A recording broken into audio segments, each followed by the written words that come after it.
En premier, je vais vous présenter certains mots que vous pourriez ne pas comprendre. Par exemple, la tolérance. La tolérance, c'est respecter la liberté, les opinions des autres personnes. Son contraire, là, le prosélytisme. Le prosélytisme, c'est la volonté d'imposer ses idées aux autres. Après, un autre mot, la liberté de conscience. La liberté de conscience, c'est le droit de choisir librement une religion, d'en changer ou de ne pas en avoir. Ostensiblement. Ostensiblement, c'est de manière très visible. Et après, un mot très important, la charte. La charte, c'est un ensemble de règles et de principes importants. La charte de la laïcité. Je vais vous présenter 2 articles. Article 7. La laïcité assure aux élèves l'accès à une culture commune et partagée. Article 15. Par leur réflexion et leur activité, les élèves contribuent à faire vivre la laïcité au sein de l'établissement. Non, je vais vous présenter les lois qui ont aidé pour tout ce que nous avons présenté. La loi du 28 mars 1882 consiste à rendre l'école laïque gratuite et ouverte à tous.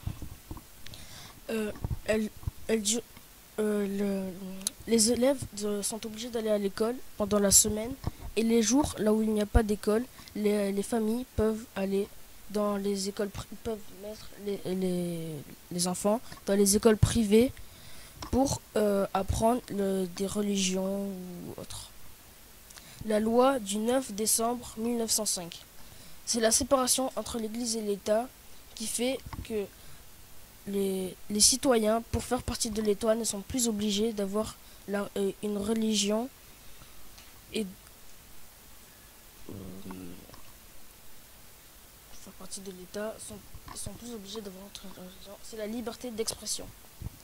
La loi du 15 mars consiste à interdire aux élèves de porter des habits trop indiscrets, par exemple des vêtements religieux ou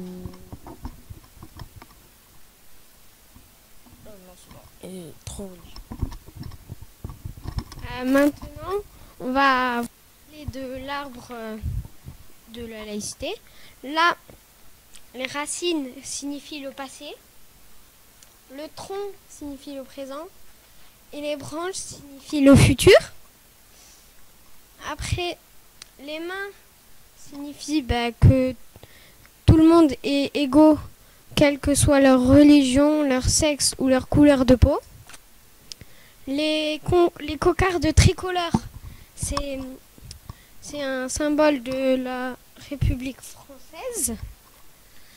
Là, on voit les 3 couleurs du drapeau qui sont sur le drapeau de France.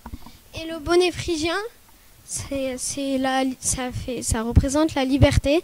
D'ailleurs, bonnet phrygien signifie bonnet de la liberté. Et la laïcité est toute seule en haut, car la laïcité, c'est la fraternité, l'égalité et la liberté. Donc, la laïcité est indispensable pour que tout le monde s'entende et que tout le monde puisse vivre en communauté.